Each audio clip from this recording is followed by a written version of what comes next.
నమస్తే అండి. నేను మీ కృష్ణారెడ్డి, ఎంకేఆర్ రైతుబడి. ఈరోజు మనం పొటాష్ గురించి తెలుసుకుందాం. దానిని మనం ఎక్కువ మోతాదులో వేసినా లేక తక్కువ మోతాదులో వేసినా భూమిలో నిర్జీవంగా ఉన్న ఎలా వినియోగించుకోవాలో తెలుసుకుందాం. పొటాష్ ఎన్పికే ఎరువులలో ఒకటి. ఇది మన నేలల్లో ఎక్కువగా ఉన్నా లేక తక్కువగా ఉన్నా అది లవణ రూపంలో భూమిలో ఉన్నప్పుడు మనం తిరిగి దానిని సహజ రూపంలోకి ఎలా తీసుకురావాలి, లేదా మనం ఎక్కువ మోతాదులో భూమిలో వేసినప్పుడు అది వేస్ట్గా ఉండిపోయి లవణ రూపంలోకి మారినప్పుడు తిరిగి దాన్ని ఎలా భూమిలో నుంచి మనం మళ్ళా మొక్కకు ఉపయోగపడే విధంగా సహజ రూపంలోకి మార్చుకోవాలో తెలుసుకుందాం. దానిని మనం సహజ రూపంలోకి మార్చుకోవాలంటే జీవన ఎరువుల్లో ఒకటైన కేఎంబి అంటే పొటాష్ మొబిలైజింగ్ బ్యాక్టీరియా, దీనిని 2 నుండి 10 కిలోలు భూమిలో తేమ ఉన్నప్పుడు పైపాటుగా మొదటి వ్యవసాయం చేసేటప్పుడు చల్లి వ్యవసాయం చేస్తే అది మట్టి కింద పడి అప్పుడు ఈ జీవన ఎరువులైనటువంటి కేఎంబి లవణ రూపంలో భూమిలో ఉన్నటువంటి పొటాష్ను తిరిగి సహజ రూపంలోకి తీసుకువస్తుంది. అలాగే పొటాష్ వల్ల ఉపయోగాలు.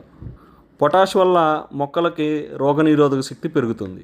అదేవిధంగా మొక్కల ఆకులలో కనిపించే పొటాష్ లోపం అది కూడాను క్లియర్ అవుతుంది. అప్పుడు మొక్క సహజంగా ఎదుగుదలతో ఉంటుంది. మనకి ఆ డెఫిషియన్సీ రాకుండా ఆకులు ఎర్రబాలటం, చివరన కొనల్లాగా మన లైట్ ఎల్లోయిష్ రావడం, రెడ్డిష్ రావడం, ఇలాంటి ప్రాబ్లమ్స్ కూడా సాల్వ్ అవుతాయి. అదేవిధంగా ఇది పూత కాయ దశల్లో కూడా చాలా ఉపయోగంగా ఉంటుంది. దీనిని రసాయనిక ఎరువులతో కలిపి చల్లకూడదు. కేఎంబి అంటే పొటాష్ మొబిలైజింగ్ బ్యాక్టీరియాని వేపపిండి, ఆముదం పిండి, గానుగ పిండి, వర్మీ కంపోస్ట్ లేక ఎఫ్వైఎం అంటే ఫామ్ యార్డ్ మెన్యూర్ అంటే మన పశువుల ఎరువు అన్నమాట. ఫామ్ యార్డ్ మెన్యూర్ మన పశువుల ఎరువులతో కానీ కలిపి చల్లుకోవాలి. అప్పుడు నిర్జీవంగా భూమిలో ఉన్న పొటాషు వినియోగంలోకి వస్తుంది. అలా చేసినప్పుడు మన భూమిలో ఉన్న సూక్ష్మజీవులు వృద్ధి చెందడానికి మరియు భూమి ఉదజని స్థాయి నియంత్రణలోకి వస్తుంది. అప్పుడు మనం భూమిలో వేసే ఏ ఎరువైనా మొక్కలు త్వరగా గ్రహించి మనం అనుకున్న స్థాయిలో దిగుబడులు రావడానికి అవకాశం ఉంటుంది. అదేవిధంగా ఈ పొటాష్ అనేది మనకి ఎంఓపి రూపంలో దొరుకుతుంది, మ్యూరేట్ ఆఫ్ పొటాష్ అని. లేదా మనం వేసే 1435 కావచ్చు, 1026 కావచ్చు, 317 కావచ్చు, 319 కావచ్చు, ఇలా కూడాను దొరుకుతుంది. కానీ ఈ పొటాష్ని, ఈ రసాయనిక ఫర్టిలైజర్ని విచ్చలవిడిగా మనం వాడకూడదు. దీనిని మనం ఎకరానికి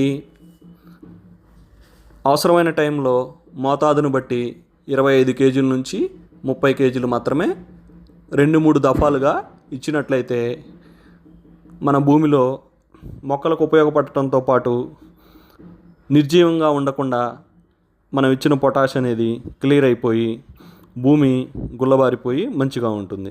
అదేవిధంగా మనం ఎక్కువ మోతాదులో అనవసరంగా ఇచ్చినప్పుడు లవణ రూపంలోకి మారిపోయి భూమిలో పేరుకుపోయి భూమి సహజత్వం కోల్పోతుంది. అందువలన ఈ పొటాష్ ఎరువు అనేది మనం మితంగానే కావలసినంత భూమిలో వాడుకోవాలి. మనం పొటాష్ అనేది పువ్వులకి, కాయలకి, అదే నూనె గింజల పంటల్లో అయితే ఆయిల్కి ఎక్కువ ఉపయోగపడుతుంది, దిగుబడి వస్తుందని మితానికి మించి కనుక వేసినట్టయితే అది కూడాను అనర్థానికి దారితీస్తుంది.